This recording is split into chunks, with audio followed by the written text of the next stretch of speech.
Assalamu alaikum warahmatullahi ta'ala wabarakatuh. Ungana nami Ustaz Saleh Omari katika kipindi hiki cha da'wa. Kipindi ambacho kinafuata mwongozo wa maneno mazuri ya Allah Subhanahu wa Ta'ala pale aliposema waiteni watu katika njia ya Mola kwa mawaidha mazuri na kwa hikma. Maneno yenye kufanana na haya.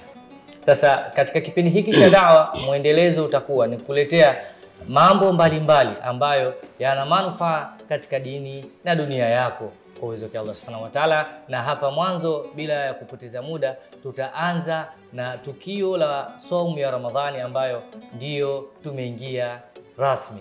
Karibu sana Ustadh, itambulishe, wasalimie wanaotufuatilia kisha tuzungumze kidogo kuhusu malengo ya saumu ya Ramadhani. Inshallah, shukran. Bismillahirrahmanirrahim. Jina langu ni Sheikh Musa Yusuf Kundecha. Mimi ni amiri mkuu wa Baraza Kuu la Jumuiya na Taasisi za Kiislamu Tanzania.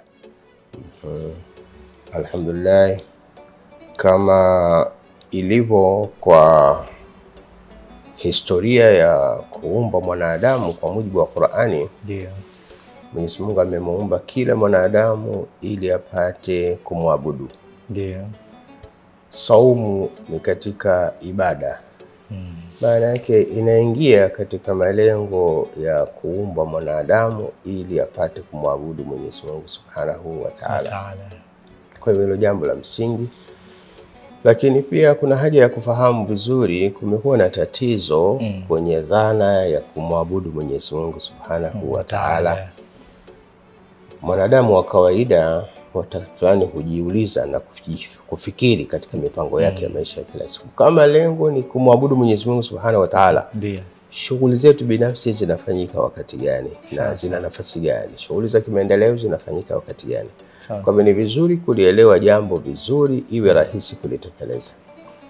Hili neno ukilirudisha kwenye Kiswahili chepesi, ndio nimewaumba wanadamu na majini ili wapate kuniabudu. Ibada ni jina la kila jambo analolipenda Mwenyezi Mungu na kuridhika kuona linafanyika, liwe ni neno au tendo.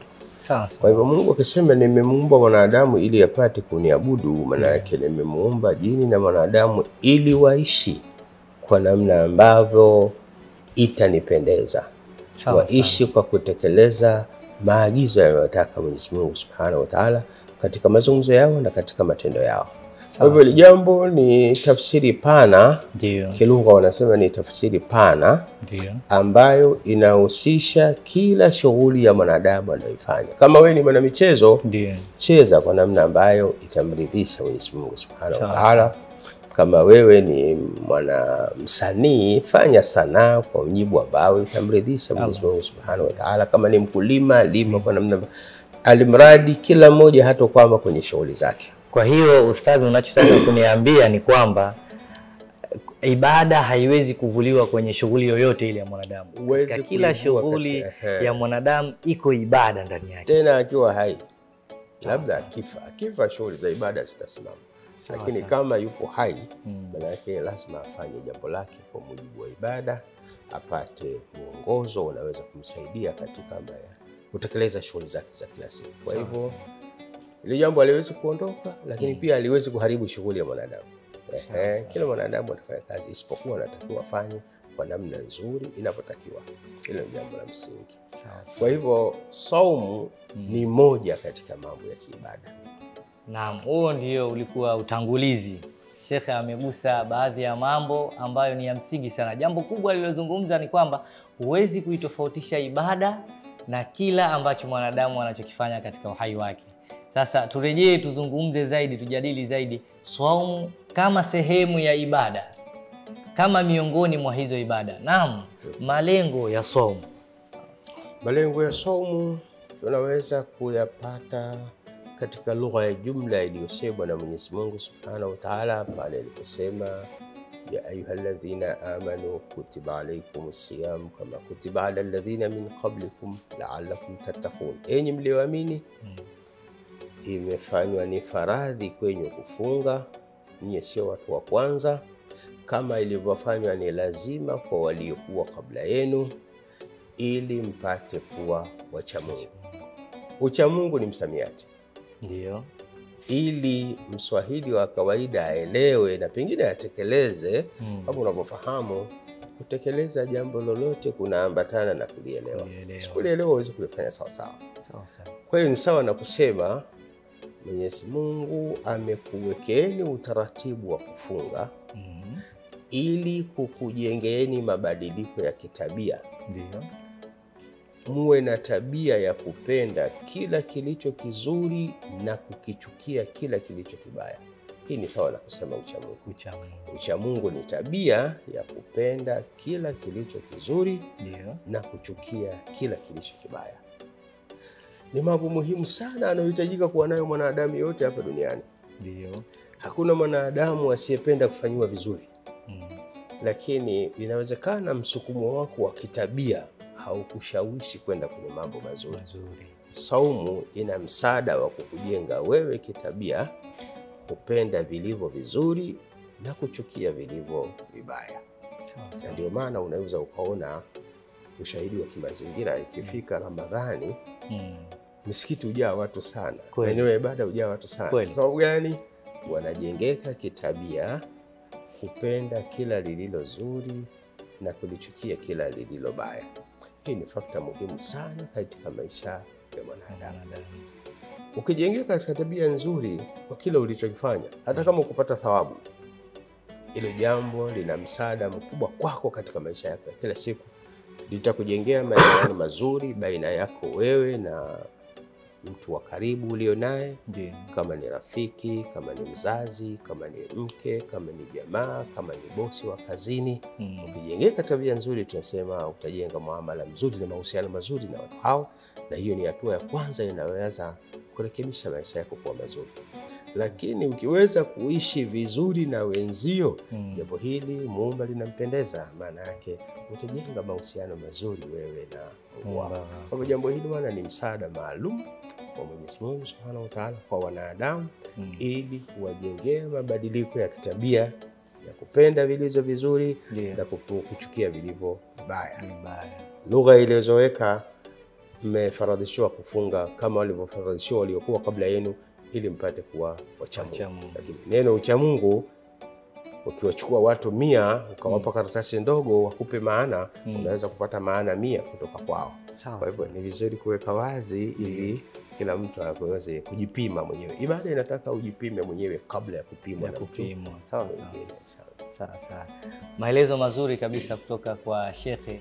Anasema uchamungu ni tabia ambayo mwanadamu mwenye kuivaa hiyo tabia ya uchamungu, basi atapenda mambo mazuri, lakini vile vile atachukia mambo mabaya. Na huu ndio mwelekeo au ndio lengo la saumu ya Ramadhani. Imekuja Sheikh, naweza kusema kama rehabilitation center sana, kituo cha mazoezi cha kujifunza, cha kujifua. Ni kweli hakika. Kwa hiyo Ramadhani ni rehabilitation center, ili uweze kutengeneza tabia ya kupenda yaliyo mazuri, lakini vile vile tabia ya kuchukia yale yaliyokuwa mabaya. Ustadhi, mambo haya yote yanaweza kupatikana kwa mtu tu kujizuia kula, kunywa na matamanio yake? Ama Ramadhani ni zaidi ya kuacha kula na kunywa? Ramadhani ni zaidi ya kutokula na kutokunywa. Ndio. Kipo kitu kinachoitwa adabu ya saumu. Ndio. Ni zaidi ya kutokula na kutokunywa. Ili uweze kufikia kujengeka katika tabia hizo, yako mambo ya awali unayotakiwa kuyafanya, lakini yanaambatana na mambo mengi. Miongoni mwa mambo ya awali, unatakiwa kujizuia kula, unatakiwa kujizuia kunywa, unatakiwa kujizuia na matamanio ya halali na ya haramu. Sawa. Katika kipindi chote cha mchana.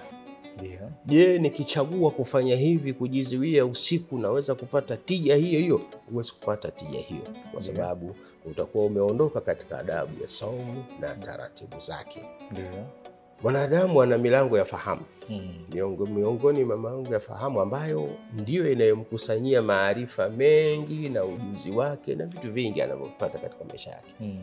Mwanadamu ataweza kukitambua kitu kwa kukiona, kwa kukisikia, ndio, kwa kukigusa, ndio, kwa kukionja, ndio, au kukihisi, anaweza kupata ufahamu wa namna hiyo. hiyo. Kwa hivyo hii milango ya fahamu inayomkusanyia maarifa mwanadamu vizuri sana, ina wakati wake mzuri wa kuathirika na hiyo hali.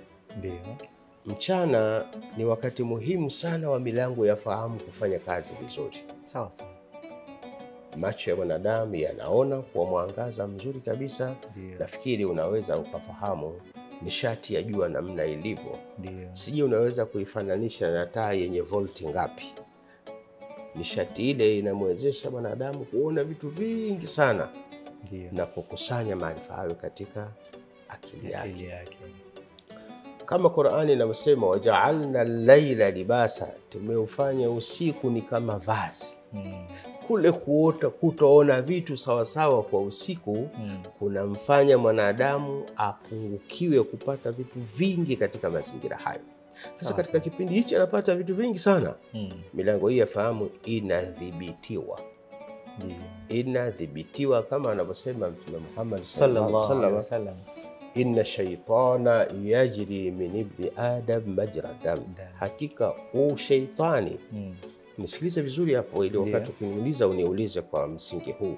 Hakika shaitani humpitia mwanadamu katika mwili wake majra dam, mapito yale ya damu. Fadhayiqu majraha bisawm, dhibitini, ziwieni njia za kupita ushaitani kwa kufunga. Umeelewa vizuri? Sawa sawa. Zuia njia ya kupita ushaitani kwa kufunga. Kimaumbile mwanadamu akili yake siku zote hushughulika zaidi na kitu kipya katika mwili. Ndio. Njaa ni sehemu muhimu sana ya mwanadamu kujiuliza kiakili, mbona kuna hali hii? Na fikra yake itaanza kumtuma wapi anaweza kupata chakula, kwa nini kuna hali hii. Kwa hivyo akili hii inadhibitiwa kushughulikia mambo mengi yasiyo ya muhimu, ishughulike na hali hiyo ya njaa ya mwili wake. Sawa sawa. Wakati huo akili umeisha idhibiti kwamba isifanye vitu, ifanye vile vya muhimu tu. Unaweza ukamuona mtu katikati ya saumu saa 8 saa 9 na jua kali na kiu kali, kisha akamwambia bwana twende kaangalia mazoezi ya mpira. Akifikiria hali yake na mazoezi ya mpira, akamwambia bwana watu hawajala bwana, mpira kitu gani bwana? Sasa wakati ule akili yake inashughulika na hali ya mwili alionayo. Kwa hivyo atakubali kufanya jambo lililo la muhimu tu. Na unajua mwanadamu kitabia, huwezi kupata tabia fulani kwa siku moja. Tabia inajengwa, inalelewa, inalindwa isiharibike. Kama ambavyo ukipata nafasi hata baada ya kipindi hichi, ukiwakuta watu wanaovuta sigara waulize. Lakini usiwaulize kwa sababu nimekutuma mimi. Waulize kwa sababu nataka kujua. Muulize kila anayevuta sigara, ndugu yangu ulianzaje kuvuta sigara? Ilikuwa amri ya serikali? Ilikuwa amri yako? Ilikuwa unaweza kuona alikuwa anaiga tu. Aliona watu fulani wanapendeza, naye akaona atapendeza. Aliona hii ndio ishara ya mtoto wa mjini, na mimi nitakuwa kama mtoto wa mjini, akavuta sigara. Wakati huu ilikuwa ni kuiga tu. Lakini itahama kutoka kuiga itakwenda kwenye hamu. Ikihama kwenye hamu itakwenda kwenye tabia.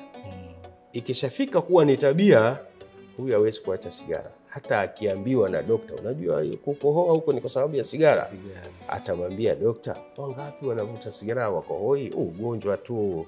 Hilo jambo limegeuka kuwa ni tabia. Sasa tabia inajengwa.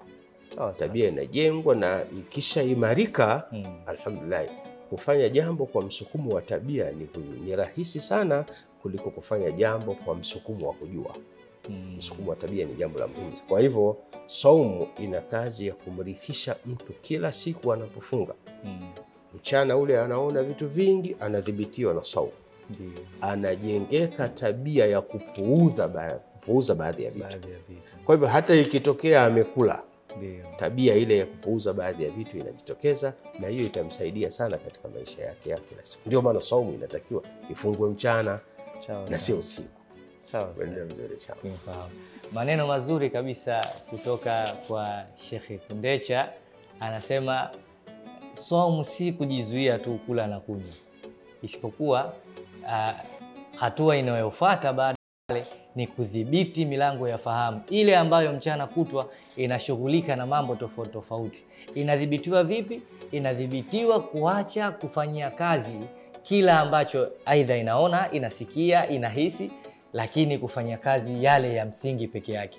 Na anasema kwa mwenendo huu, kama akili itadhibitiwa na itadhibiti milango ya fahamu, baada ya muda huyu mwenye hii akili atabaki na tabia hii ya kuzingatia yaliokuwa yale ya msingi tu na ya maana, na kujiepusha na yale ambayo hayana maana na si ya msingi. Na bila shaka baada ya muda ndio tunarudi tunafika kwenye lile lengo sasa la uchamungu, mabadiliko. Na ndio maana Mtume akasema hivi, waman lam yad'a zur, mtu yote aliyefunga akawa hawezi akaacha uongo, ndio wal amal bihi, na kufanyia kazi jambo la uongo hata kama hakusema yeye, ndio falaisa lillahi hajata fi an yad'a ta'amahu wa sharabahu. Mwenyezi Mungu hana haja ya kumuona hakula hakunywa, ukimuuliza kafunga, lakini muongo, anasengenya, anatukana watu.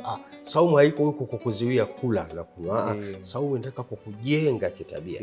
Kwa hivyo wakati unaelekea kwenye saumu, hakikisha unajidhibiti tabia ya uongo, ndio unajidhibiti kusikia maneno yasiyokuhusu, ili uweze kujengeka hiyo tabia inayokusudiwa katika saumu, hiyo tabia ya uchamungu, ili kuweza kupata. Kama huwezi kufanya hivi, basi endelea kula, kwa sababu lengo si kukuzuia kula. Na ndio maana ikitokea, nisikilize vizuri hapa, ikitokea kimaumbile mwanadamu amekula miezi 11, ndio ikafika siku ya 3 ya Ramadhani ana mazoea ya kula siku zote, akanunua soda akanywa, alafu akatokea mtu anamwambia, bwana wewe kufunga hivi, hii Ramadhani, sheria inasema hiyo soda iliyobakia acha, hiyo uliyokwisha kunywa bahati yako, saumu inaendelea, hakuna tatizo. Kama ulisahau kweli, lakini usijitie kusahau, unatakiwa huo umesahau. Sawa sawa.